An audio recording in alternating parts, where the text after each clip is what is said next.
Merci Seigneur. Maintenant tu nous parles au travers de ta parole.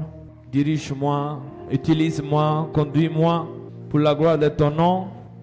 Et que ce peuple ici présent soit édifié pour la gloire de ton nom Seigneur. Que cette parole d'aujourd'hui nous transforme à ton image pour ta gloire. Réveille-nous, remplisse-nous. Au nom de Jésus-Christ de Nazareth, nous avons prié. Amen. Est-ce qu'on peut acclamer fort le Seigneur Jésus-Christ de Nazareth? Alléluia. Acclame le Seigneur Jésus. Alléluia. Amen. Amen. Alléluia. Un homme qui se tient sur la brèche. Le titre de ce soir, on va diviser ça en 2 soirées pour que le Seigneur nous parle, pour que l'Éternel nous édifie avec sa parole. Amen.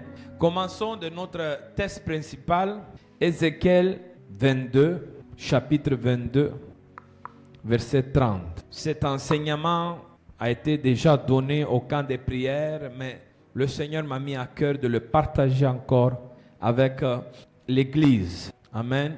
Avant de lire la parole de Dieu, tu regardes tes voisins, tu les dis, Dieu cherche un homme. Bien sûr, une femme aussi. Amen. Maintenant, tu le regardes encore, tu lui dis, tu seras la personne que Dieu a trouvée. Amen. Ézéchiel 22, 30, je cherche parmi eux un homme qui élève un mur qui se tient à la brèche devant moi en faveur du pays, afin que je ne les détruis pas. Mais je n'ai trouvé point. Dieu cherche un homme, il n'a pas trouvé. Amen. Piano, je veux comme j'aime. Ok? Alléluia. Jérusalem venait d'être détruite. Jérusalem était détruite. La ville sainte, la ville que Dieu avait choisie, la ville qui appartenait à l'Éternel, venait d'être détruite. Il n'y avait plus Jérusalem. Amen. Il y avait seulement des ruines, il y avait seulement des poussières, il y avait seulement de la cendre partout, mais il n'y avait plus de Jérusalem. Et Ézéchiel a vécu dans une période cruciale de l'histoire du peuple de Dieu, du peuple d'Israël. Imaginez-vous, il était contemporain au prophète, exemple Daniel, au prophète Jérémie, pendant l'exil de Babylone. Et il a vécu complètement la phase de déportation des Juifs à Babylone. Il a vu ce peuple être déraciné et amené par force à Babylone.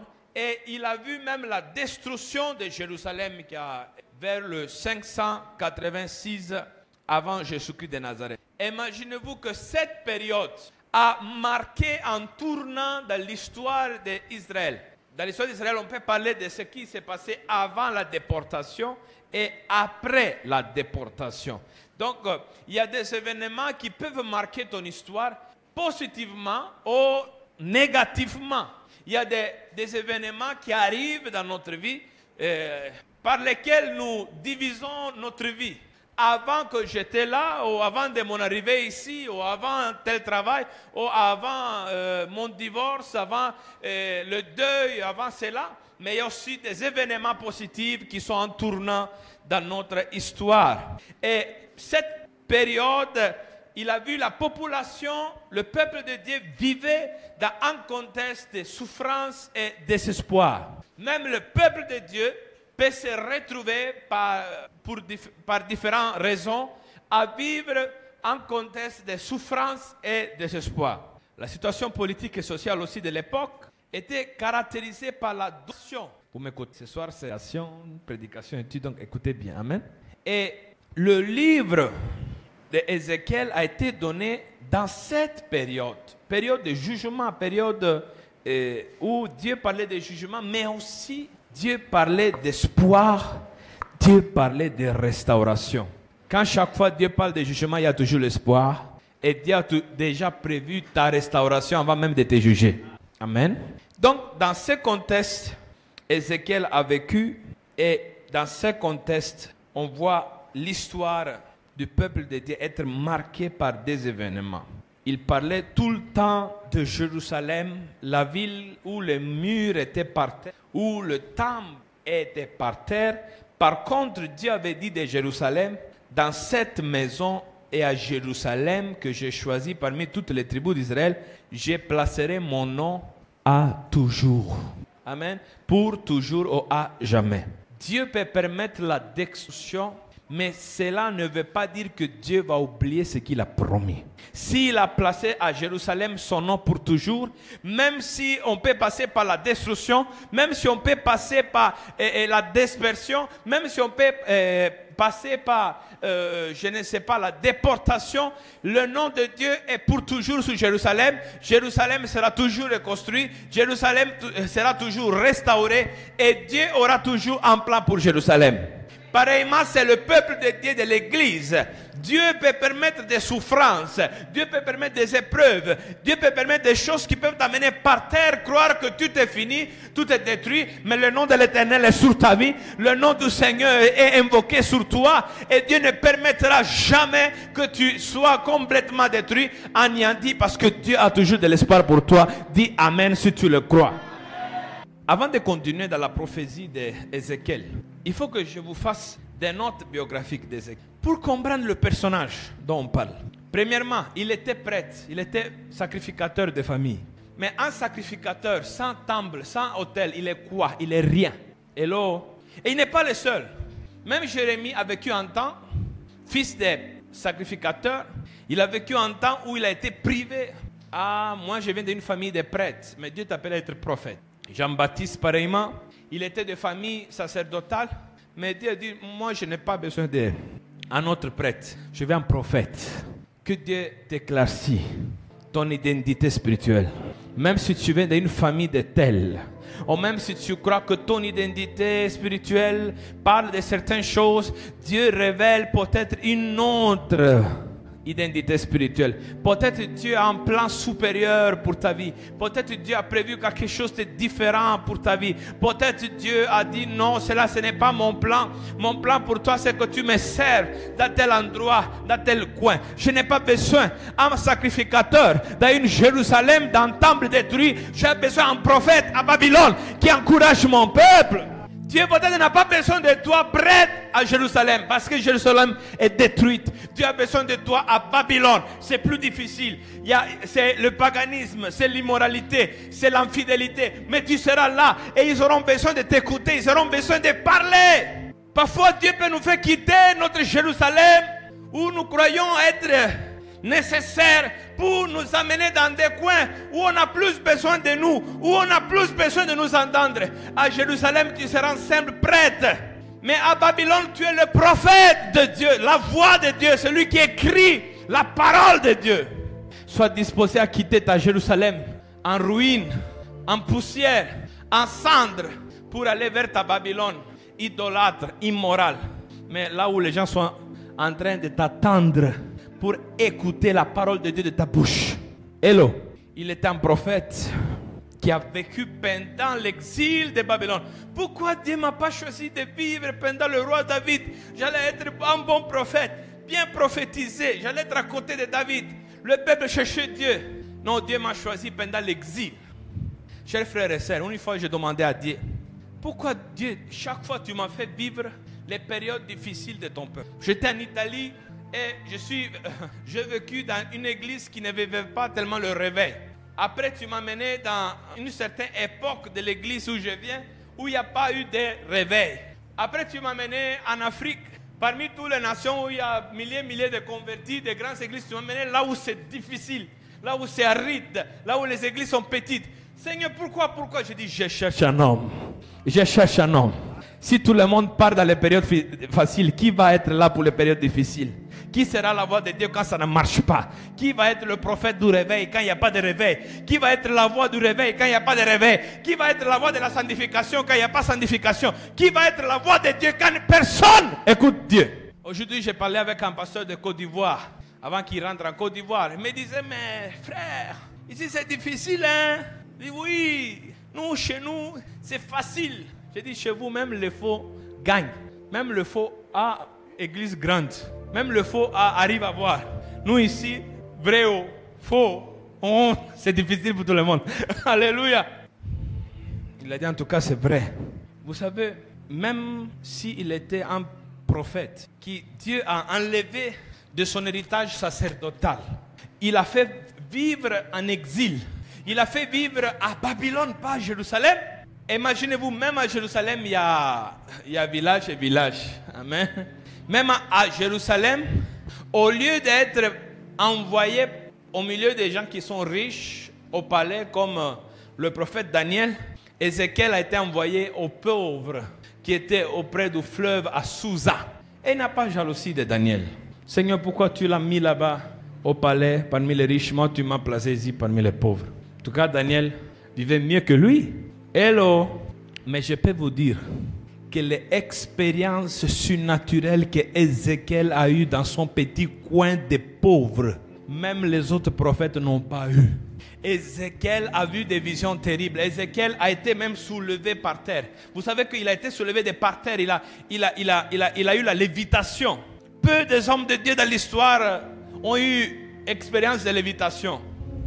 Mais lui, il est arrivé, Dieu l'a soulevé et il voyait des visions pendant qu'il était soulevé par terre.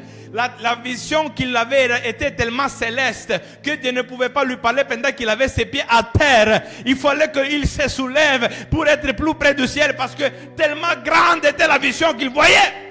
Oui, parmi les pauvres, les indigents, les difficultés, mais qui s'est soulevé de par terre pour voir certaines choses? À qui Dieu a révélé le futur du monde comme à Ézéchiel? Est-ce que je parle à quelqu'un ce soir? Est-ce que tu m'écoutes ce soir? Hello. Et Ézéchiel, Dieu lui a dit, je t'ai choisi pour être un signe au milieu de mon peuple. Je vais faire mourir ta femme. Au mois de février, quand mon père spirituel, le pasteur Marcelo Tunasi, a fait la grande croisade au stade Tata Raphaël de Kinshasa, je l'ai appelé parce que Dieu m'a dit il faut lui dire que maintenant il est comme Ézéchiel, il est un signe. Je ne comprenais pas, j'ai juste donné le message. Des mois après, à juin, il est retourné au stade Raphaël et il a rempli encore plus le stade qu'avant. Cette fois ici parce que Dieu a pris sa femme. Parfois Dieu prend des hommes comme Ézéchiel, des hommes de Dieu, et ils utilisent leur vie privée comme un message pour la maison d'Israël. Vous savez, il y a des gens parfois qui convoient nos places. Ils convoitent nos places, ils espèrent d'être comme nous, faire comme nous. Mais je vous assure que parfois, quand Dieu prend ta vie privée et il rend ça un message, c'est pas facile. Quand Dieu prend ta vie privée pour donner de quoi manger aux gens, voilà, regardez. Et Dieu te rend l'argument de causerie des gens, en secret, en public. Est-ce que le peuple de Dieu ce soir m'écoute? Hello, hello. Ézéchiel a payé des prix inimaginables. Vous savez qu'à Ézéchiel, Dieu lui a demandé de dormir 6 mois d'un côté, après 6 mois de l'autre côté. Il a demandé de manger la fumée. Quel prix a payé? Quel prix a payé? Quel prix a payé pour être ce qu'il était? Sa vie et son ministère était un message pour le peuple de Dieu. Amen. Donc venons maintenant à parler. Pourquoi Dieu cherchait un homme? Dieu cherche un homme. Pourquoi Dieu cherchait un homme? Quelle était la condition générale de son peuple? Chers frères et sœurs, est-ce que ce soir vous êtes avec moi? Hello, j'ai besoin de vous sentir. Amen. Alléluia. Ils avaient contaminé le lieu saint de Jérusalem. Là où Dieu avait dit qu'il allait placer son nom, la maison d'Israël a contaminé le temple lui-même. Est-ce que vous pouvez lire Ézéchiel 8, verset 5? J'aimerais que le frère Béni nous aide dans cela. Ézéchiel chapitre 8, le verset 5. Il me dit, fils de l'homme, lève les yeux du côté du septentrion. Je levai les yeux du côté du septentrion. Et voici cette idole de la jalousie était au septentrion de la porte de l'autel à l'entrée. Amen. À l'entrée de la maison de Dieu, il y avait l'idole de la jalousie qui régnait, qui était à la porte de la maison de Dieu. La jalousie. Non, il n'y a pas ça entre nous, n'est-ce pas? Il n'y a pas la jalousie entre nous. Heureusement, pour nous tous. Alléluia. Et j'aimerais qu'on lise aussi du verset 9 jusqu'au verset 11. Écoutez bien, qu'est-ce qu'il y avait dans la maison de Dieu? Verset 9 à 11. Il me dit, entre et vois les méchantes abominations qu'ils commettent ici. J'entrai et je regardai. Et voici, il y avait toutes sortes de figures de reptiles et de bêtes abominables, et toutes les idoles de la maison d'Israël, peintes sur la muraille tout autour. 70 hommes des anciens de la maison d'Israël, au milieu desquels était Jazania, fils de Shaphan, se tenaient devant ces idoles, chacun l'encensoir à la main, et il s'élevait une épaisse nuée d'encens. Amen. Dans la maison de Dieu, il y avait une chambre cachée où il y avait toutes sortes d'abominations, des reptiles, et à l'intérieur, les gens offraient à ces abominations leur culte. Moi, j'ai une expérience semblable. Je ne connaissais pas le verset, mais j'ai eu des rêves où Dieu m'a montré certaines choses. Ce n'est pas le moment de les raconter. Je vous laisse tous dans la suspense. Amen.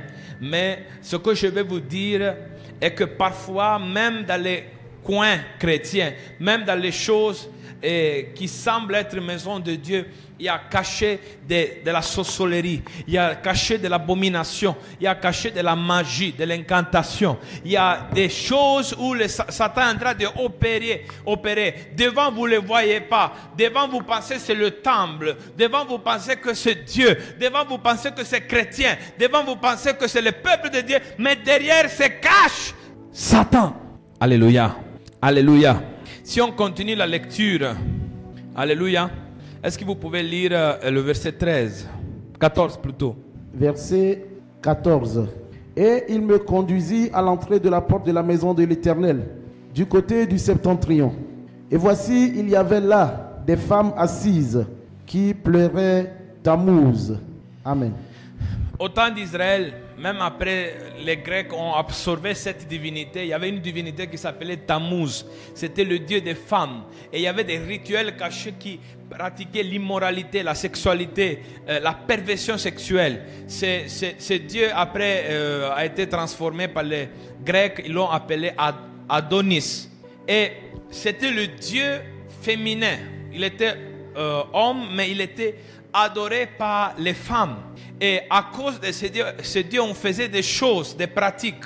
Et moi, j'ai compris que parfois, même dans ce qui semble être maison de Dieu, maison chrétienne, ça se cache beaucoup de choses où il y a de la perversion sexuelle. Le nombre d'adultères commis même par les chrétiens, c'est incroyable. Le nombre de la fornication. Peut-être il y a des gens, vous êtes ici assis, mais vous pratiquez la fornication. Vous faites sexe régulièrement, mais vous n'êtes pas mariés. Et ça ne vous dit rien de faire ça. Ça ne vous dit rien de pratiquer cela. Ça ne vous accuse pas. Pour vous, c'est normal. Pratiquer la fornication, pratiquer la masturbation, regarder la pornographie habituellement. Toutes ces choses-là ne vous disent plus rien. Mais c'est quelque chose de caché dans la maison de Dieu. Je me rappelle l'histoire d'un pasteur. Il y avait une grande église. À côté, il y avait son bureau. Et au bureau, il y avait le microphone. Parce qu'il a fini le culte, il est parti avec le microphone. Et le microphone était encore allumé, connecté avec les baffes de l'église. Et il appelait sa secrétaire. Et après le culte, il a couché avec la secrétaire de l'église. Les microphones étaient ouverts. Toute l'église a entendu leur gémissement. Et finalement, l'église était détruite. Combien de choses se cachent dans la maison de Dieu? Je ne vous parle pas en tant qu'un homme parfait, mais en tant qu'un homme qui recherche la perfection. Nous devons condamner ces choses. Nous devons combattre ces choses. Nous devons nous lever contre ces choses. Nous ne pouvons plus tolérer ces choses au milieu du peuple de Dieu. Lisons encore le verset 16. Verset 16. Leurs fuyards s'échappent. Ils sont sur les montagnes. Ézéchiel 8, verset 16. Et il me conduisit dans le parvis intérieur de la maison de l'Éternel. Et voici, à l'entrée du temple de l'Éternel, entre le portique et l'autel, il y avait environ 25 hommes tournant le dos au temple de l'Éternel et le visage vers l'Orient. Et ils se prosternaient à l'Orient devant le soleil. Chers frères et sœurs, qui se prosterne en direction de l'Orient? Vous le connaissez, hein? C'est le même esprit. Je n'ai pas le temps de vous raconter même où leur divinité a quitté, mais il s'appelait avant Hubal. Il y avait son idole, son chose, là où ils adorent. Et les gens l'adoraient, ils se prosternaient vers le soleil. Et le dieu Baal de la Bible, c'est le même dieu, le dieu de la lune et aussi de l'Orient. Et vous allez voir que, qu'est-ce que je veux dire par cela?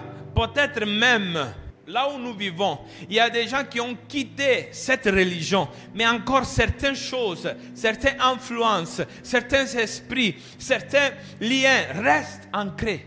Tu as quitté l'Égypte, mais tu as quitté l'Égypte, oui, mais l'Égypte ne t'a pas quitté. Israël pratiquait encore l'adoration, il se prosternait vers le soleil. Et parfois, il y a des choses en nous. Il y a des choses qui viennent de notre ancienne foi, notre ancienne spiritualité, notre ancienne religion. Et nous les pratiquons encore comme si Dieu va cacher, va fermer un œil sur ce que nous pratiquons. Dieu ne fermera pas des yeux devant nous. Dieu ne ferme pas l'œil. Tu as quitté l'Égypte, mais est-ce que l'Égypte t'a quitté? Tu as quitté telle pratique, mais est-ce que les pratiques t'ont quitté? Lisez encore le verset 17. Verset 17. Et il me dit, vois-tu, fils de l'homme, est-ce trop peu pour la maison de Juda de commettre les abominations qu'ils commettent ici? Faut-il encore qu'ils remplissent le pays de violence et qu'ils ne cessent de m'irriter? Voici, ils approchent le rameau de leur nez. Il y avait une pratique en Israël païenne.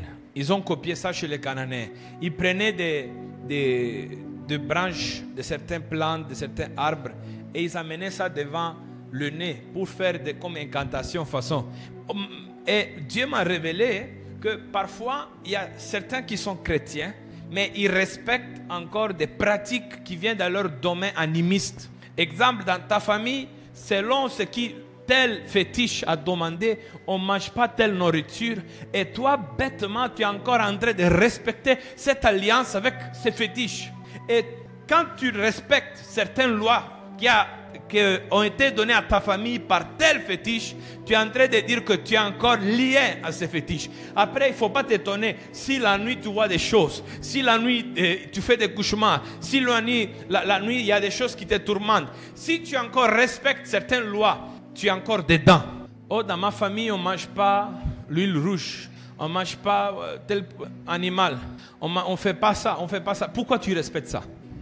Si Dieu t'a affranchi de l'idolâtrie, pourquoi tu encore respectes ce qu'un démon a dit à ta famille de respecter? Sinon, il va les maudire. Qui a donné telle loi? C'est un démon. Il a fait pacte avec ta famille. Il dit, vous êtes les miennes, vous m'appartenez. Respectez cela, sinon je vais vous faire tomber malade. Je vais vous amener tel problème. Je vais amener la pauvreté. Il n'y a rien de bon avec les démons. Hein. Moi là, je viens d'une famille. Ma grand-mère paternelle, il n'y a pas un sorcier dans notre zone qu'elle n'a pas consulté. Qu'est-ce qui a mené dans ma famille? Rien de bon. Mon grand-père a fait une mauvaise morte. Tous ses enfants avaient des problèmes. Démon ne donne rien de bon. Elle avait peur, elle était superstitieuse. À table, on ne peut pas s'asseoir comme ça. On ne peut pas faire ça. On ne peut pas dire ça. On ne peut pas prononcer ça. Parce qu'elle avait peur. Juste même, ils ont amené ma mère, avant de la conversion, à consulter certaines choses. Il faut que quand l'évangile est arrivé, Dieu a balayé toutes les anciennes choses. Sinon, même ma propre famille était en train d'être liée et attachée à cause de ma grand-mère. Mais l'évangile est arrivé. Les chaînes ont été brisées. Les liens ont été brisés. Je suis libéré. Quitte l'esclavage. Tu fais encore certaines pratiques. Ça va t'amener quoi? Il ne faut pas vous étonner. Si je vous dis que même dans notre église, il y a des gens qui pratiquent encore des choses. Il y a certains qui Dieu me l'a révélé. Je suis parti dans leur maison. Oui, membre de cette église. Et on a trouvé dans leur maison des feuilles, des poudres. Ils faisaient encore des choses. Et après, il vient ici, il s'étonne comment leur vie ne marche pas. Mais comment Satan va faire marcher ta vie? Vous pensez être caché aux yeux de l'Éternel, mais Dieu vous voit. Dieu vous voit. Arrêtez l'idolâtrie. Arrêtez les pratiques mystiques. Un autre problème d'Israël était le manque de vrais leaders qui donnaient l'exemple. Ésaïe 66, versets 20 à 21. Ésaïe chapitre 66, le verset 20 à 21. Ils amèneront tous vos frères du milieu de toutes les nations en offrande à l'Éternel sur des chevaux, des chars et des litières, sur des mulets et des dromadaires, à ma montagne sainte, à Jérusalem, dit l'Éternel, comme les enfants d'Israël apportent leur offrande dans un vase pur à la maison de l'Éternel.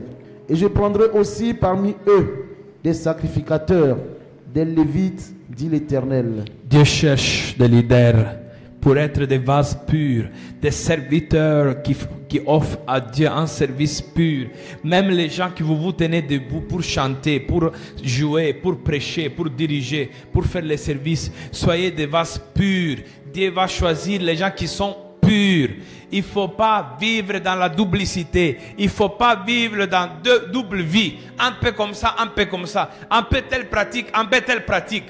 On fait le buzz avec nos faux vidéos, nos fausses choses. De l'autre côté, on adore Dieu, on vient à l'église. Mais il faut choisir quel est le coin où tu veux vivre. Il faut choisir quel est le côté où tu veux servir. Il faut choisir qui est ton maître. Si c'est Lucifer, suis-le. Si c'est Jésus-Christ de Nazareth, suis Jésus. Abandonne toutes les pratiques de duplicité. D'ailleurs, Dieu n'aime pas l'hypocrisie. Est-ce que les gens que nous connaissons ici à l'église, tes voisins te connaissent la même chose? Ou bien ils connaissent une autre personne là-bas? Tes amis, est-ce qu'ils voient le même garçon, la même fille, le même homme, la même femme que nous voyons à l'église? Ou bien vous êtes deux? Je me rappelle une fois, il y avait un garçon de l'église. Il a fêté sa maturité. Ils ont organisé une grande fête en Europe. Je parle de l'Europe. Et ils ont montré une vidéo. Ses amis ont fait pour lui une vidéo. Et quand la vidéo est passée, on a vu tout. L'alcool, les fêtes.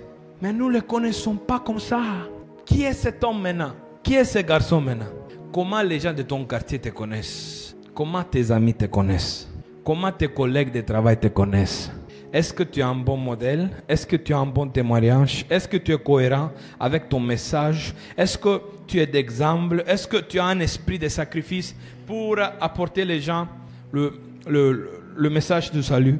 Et le problème, c'est que parfois, on a même des leaders d'église. Je parle pour moi. J'ai une double responsabilité. Vous ne savez pas combien ce fardeau est lourd pour moi. D'être un exemple toujours. Moi aussi, je suis jeune. J'aimerais faire mes choses, m'amuser. Mais il y a un appel sur ma vie. Il y a une vocation sur ma vie. Je ne peux pas tomber dans certaines choses. Je ne peux pas faire certaines choses. Les autres peuvent. Moi, je ne peux pas. Parce que je suis responsable, pas seulement pour moi, mais pour vous aussi. Dans les pays d'Israël, il y avait aussi l'injustice et l'oppression. Quand un pays domine la corruption, est-ce que dans notre société, la corruption domine? Oui. Est-ce que l'inégalité sociale domine? Oui. Tu vas voir une personne n'a pas de valeur, pas de tout. Mais si la personne fait l'argent, peu importe ce qu'il fait, elle sera toujours bien considérée. Les prisons sont remplies de voleurs, de portables, mais les grands voleurs du pays sont en liberté. Parce qu'il y a la corruption. On est corrompu. Et parfois, même dans le domaine de l'église, on est pareil. On respecte les gens en fonction de l'argent qu'ils ont, en fonction de ce qu'ils ont socialement. Si un docteur vient dans l'église, on le respecte parce qu'il est docteur. S'il y a un pauvre qui vient à l'église, on ne le respecte pas. Nous devons faire la différence. À l'église, tout le monde doit avoir sa place. On est tous égaux devant Dieu. Dieu nous appelait à des choses différentes, à des tâches différentes, à des rôles différents. Mais on ne peut pas faire des différences. Une fois, il y a un orphelin qui m'a dit, pasteur, nous vous aimons. Pourquoi? Parce que vous considérez tout le monde. Nous, on n'a pas l'argent, vous ne considérez. Moi, l'argent même, ce n'est pas une base sur laquelle je vais baser ma relation. Sûrement, si tu n'as pas d'argent, chaque 2 jours, tu viens me demander, moi, je vais t'éloigner de ma vie. Mais, parce que quand même, mais l'argent ne doit même pas être une base pour la relation. Je t'aime pour ce que tu es, point. Parce que parfois, tu vas trouver les plus méchantes personnes parmi ceux qui ont. Et les plus gentils parmi ceux qui n'ont rien. Mais aussi, j'ai connu des gens, comme les Allemands disent, de tels Kabilpi, pauvres et méchants encore, pauvres et cœur noir encore. Déjà tu n'as pas assez, il faut au moins avoir bon caractère.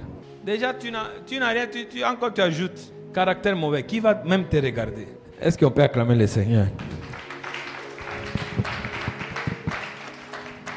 Nous vivons dans un pays où il y a le vol continu partout, où il y a les différences de traitement entre riches et pauvres, où il y a le versement des salaires manquants ou épuisés. Et vous savez que voler un ouvrier de son salaire, c'est un grave péché. Dieu a maudit autant de Malachie, le peuple de Dieu, parce que les gens volaient de leur salaire, les ouvriers. Dieu n'a même pas parlé d'adultère. Dieu n'a même pas parlé de fornication. Il a dit, vous volez les salaires des ouvriers. Comment un pays peut être béni si ton salaire même, celui qui doit te donner, ton patron, lui il roule dans 4x4, H24. Toi, tu attends 24 jours avant d'avoir ton salaire. Et même après, il va te dire qu'on n'a pas beaucoup. 7 mois-là, on a fait des coupés. Vraiment, il faut patienter, Mais lui part en vacances. Il y a quelqu'un qui m'a appelé, il dit vraiment, c'est même en Europe, même pas ici. Il dit, le frère avec qui nous travaillons, c'est un frère. Il ne m'augmente pas mon salaire depuis beaucoup de temps. Il ne me respecte pas, il me coupe le salaire. Il me fait attendre avant de faire ça. Il ne me donne pas mon droit. Il dit qu'il n'y a pas l'argent, il n'y a pas l'argent. Mais lui, il fait vacances. Il achète une nouvelle voiture. Il part ici, il part là. Maudia. C'est ça, non? Demandez aux gens qui travaillent avec moi, les 4 pasteurs, si ils ont raté un mois où je n'ai pas payé. Aussi, j'ai fait passer plus qu'une semaine avant de payer. Parfois, la mission m'a envoyé rien de mon argent. Avant que même je prends pour moi et je mange, je coupe, j'enlève pour eux. Parce que je ne peux pas aller dormir et lui, il est réveillé, il va me maudire devant Dieu. Pour dire que moi et ma femme, on n'a pas mangé. Il faut que quand il va dormir, il va dire, Seigneur, béni pour ton serviteur. Même aujourd'hui, on a mangé. On vit dans un pays, dans une société où les gens ont transformé le collage en quelque chose de tellement cher que l'instruction est devenue élitaire, seulement pour les gens d'élite, pour les gens qui ont les moyens. Et maintenant, les pauvres sont obligés à rester ignorants, sans pouvoir accéder aux universités, sans pouvoir accéder aux grandes choses, et rester toujours ignorants, pas se développer. Tout cela est fait pour garder toujours le fils de l'ouvrier ouvrier et jamais dirigeant. Pour garder le fils de la vendeuse de beignets, vendeur de beignets. Et jamais dirigeant. On vit dans une société où on peut refuser de soigner les membres de la famille, mais investir grandement de l'argent dans leurs funérailles. On fait même pagne pour funérailles. Mais il t'a demandé 5 000 pour faire sérum. Tu n'as dit que tu n'avais pas l'argent. Mais maintenant, vous parlez avec les femmes, avec quel pagne? Il est mort, on va faire un pagne avec sa photo. On peut refuser de soigner quelqu'un, le laisser mourir. Et après, déployer des moyens pour lui faire un grand funérail. On fait pain, on fait même à manger, on mange sous le mort même. God have mercy on me. L'injustice amène la malédiction de Dieu. L'injustice amène la malédiction de Dieu. L'injustice nous rend maudits. Et moi, parfois, j'ai vu de l'injustice, même au milieu des gens qui sont chrétiens. On a vu même des orphelinats, des orphelins voler de leurs biens pour se nourrir, pour s'enrichir. Comment moi je me dis ONG pour orphelins? Moi je vis dans villa, 52 étages. Et orphelins mangent riz piment. Piment et riz et piment. Piment et riz. Riz et piment avec le riz. Seigneur, aie pitié! Bienheureux celui qui a le Dieu de Jacob pour son secours, dont l'espérance est en l'Éternel son Dieu, et qui a fait le ciel, la terre, la mer et tout ce qu'ils contiennent, qui maintient la fidélité pour toujours, qui rend la justice. Heureusement, il y a un qui rend justice. Oh mon frère, ma soeur, tu as subi l'injustice, tu as subi l'oppression, tu as subi tel traitement. Mais sache qu'il y a un qui rend justice à toute chose dans le bon moment. En italien, on a un adage, on dit le Père céleste, il prend longuement son temps, mais il n'oublie pas. Il peut prendre son temps, mais il n'oublie pas. Et Dieu te rendra la justice au temps favorable. Il ne faut pas presser Dieu, il ne faut pas faire pression sur Dieu parce que tu veux voir tout de suite la justice sur lui. Parce que si Dieu allait appliquer la même mesure dans laquelle tu mesures aux gens, il allait te détruire depuis à cause de tes péchés. Mais Dieu est miséricordieux et compatissant, laisse-lui faire. Si les gens ne vont pas se repentir, ils payeront ce qu'ils t'ont fait. Plus les péchés qu'ils ont fait contre Dieu, Dieu te rendra justice, mon frère. Oui, Dieu te rendra justice. Si tu le crois, clame fort. Dieu va te rendre justice.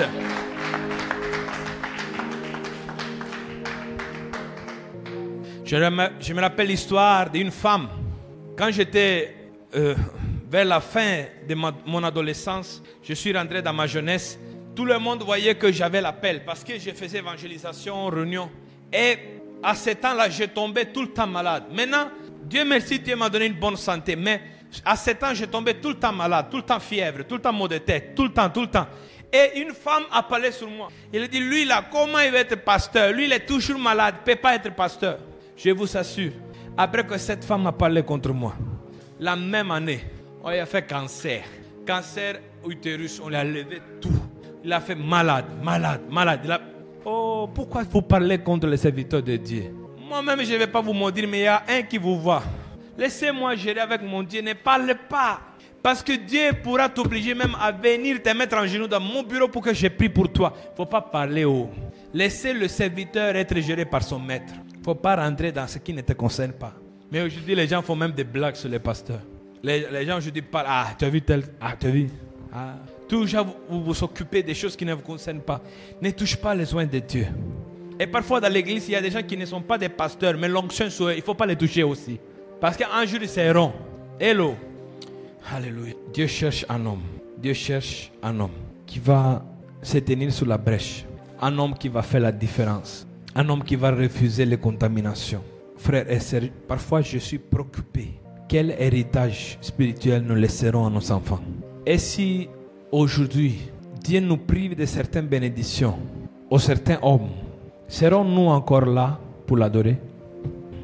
Si Dieu aujourd'hui permettait que tout ton monde, temple, Jérusalem, muraille, tout coulait, ou bien que tu passais par un deuil, ou bien que tu passais par la pauvreté, la galère, seras-tu encore un adorateur? Moi, je crois que Dieu peut te bénir, te donne la prospérité. Mais je ne suis pas un prédicateur de la prospérité. Vous savez pourquoi? Parce que si nous prêchons la prospérité, les occultistes, les méchants de ce monde, qui ont déjà leur récompense dans ce monde, ils ne vont pas se convertir. Ils vont laisser ça pourquoi? Si nous-mêmes nous cherchons ça, pourquoi ils vont laisser ça? Je prêche l'évangile éternel pour ton salut. Si Dieu aujourd'hui allait te priver de ton pasteur, d'une belle église, de tout ton monde, de ta famille, de ta richesse, de ton travail, trouveras Dieu encore en toi un adorateur, un serviteur. Aujourd'hui, on s'arrête ici. Tenez-vous debout, on va prier. Yahweh,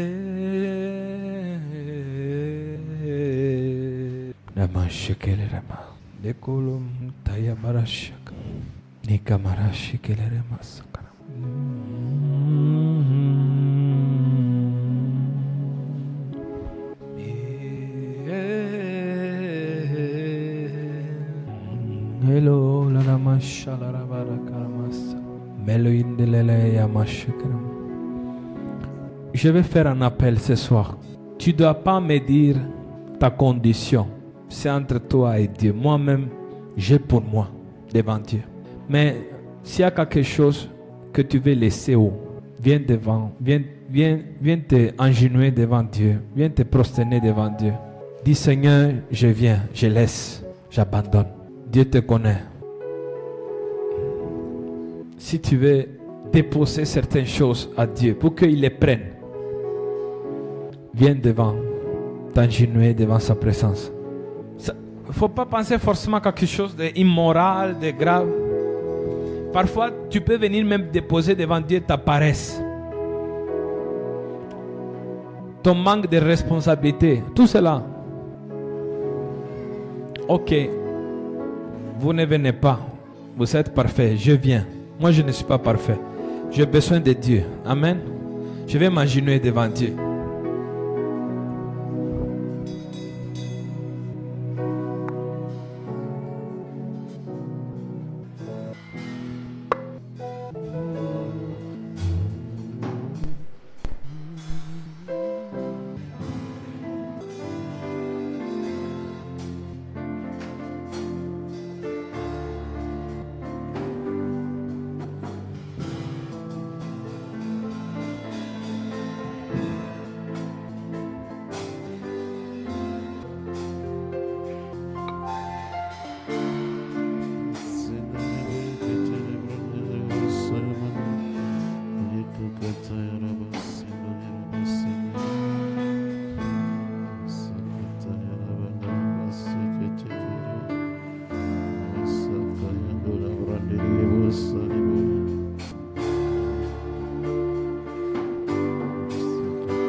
Dieu est content de ces gestes que tu as fait. Tu es venu te présenter devant lui, tel comme tu es, sans cacher des choses. Tel comme tu es, il t'a vu. Et à cause de la croix de son fils, il accepte ta prière ce soir. Il accepte ta prière. Dieu accepte ta prière.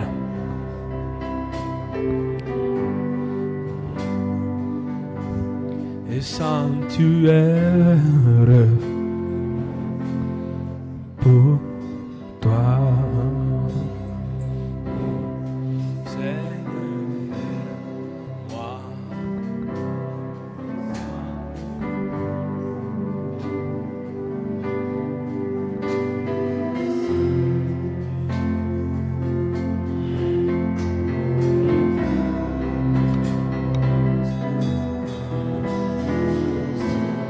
Tu es en train d'enlever des choses de ton cœur.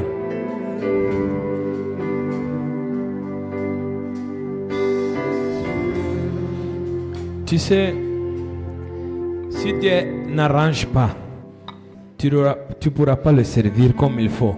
Et ce que tu ne tues pas aujourd'hui, demain va venir te chercher pour te tuer. L'ennemi que tu ne tues pas aujourd'hui, demain il sera au rendez-vous pour te tuer. Prions les uns pour les autres, prions pour nous tous. Que Dieu ôte de notre vie tout ce qui ne va pas. Dieu cherche un homme, Dieu cherche une femme. Il ne demande pas beaucoup. Un homme, une femme, différents, qui font la différence. Un homme et une femme.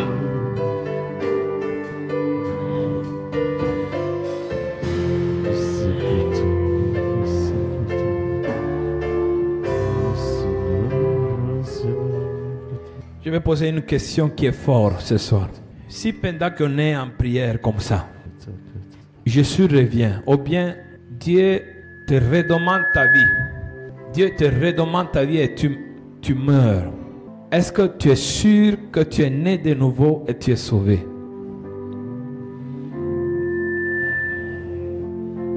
Si tes yeux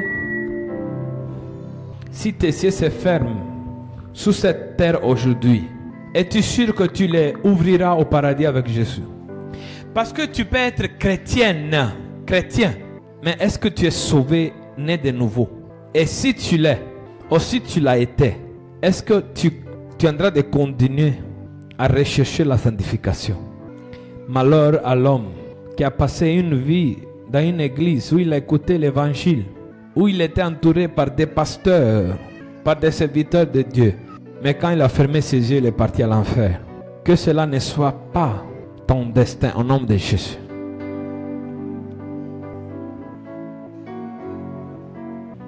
Dieu change mon cœur.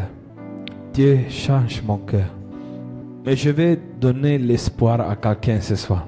Même si tu es tombé dans les plus sombres des péchés, il y a de l'espoir pour toi.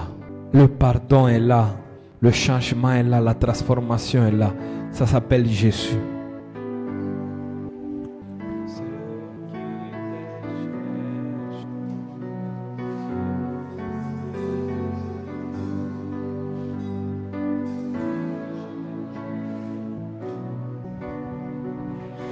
Tu peux restaurer celui qui te cherche.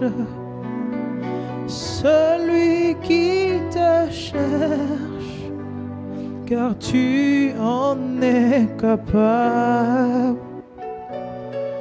Tu peux transformer celui qui te cherche, celui qui te cherche, car tu en es capable. Tu peux restaurer celui qui te cherche, celui qui te cherche, car tu en es capable. Tu peux transformer. Tu peux transformer celui qui te cherche, celui qui te cherche, car tu en es capable. Tu peux restaurer. Tu peux restaurer celui qui te cherche. Oh, celui qui te cherche. Oh oui. Car tu en es capable. Tu peux restaurer. Tu peux restaurer celui qui te cherche. Celui qui te cherche. Celui qui te cherche. Tu en es capable. Car tu en es capable. Tu peux transformer celui qui te cherche. Oh oui. Celui qui te cherche, car tu en es capable. Tu peux restaurer. Tu peux restaurer celui qui te cherche, celui qui te cherche, car tu en es capable. Tu peux transformer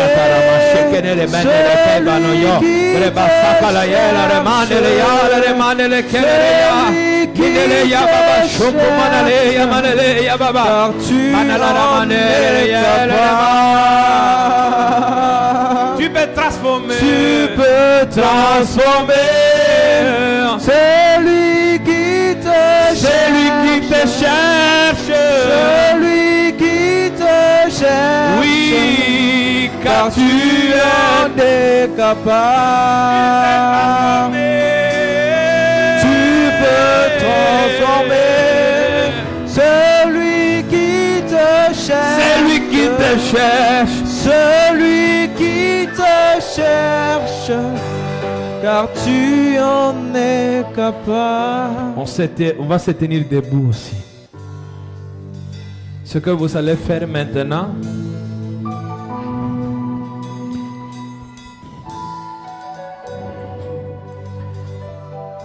je veux que tu prends les mains à la personne à côté de toi et tu pries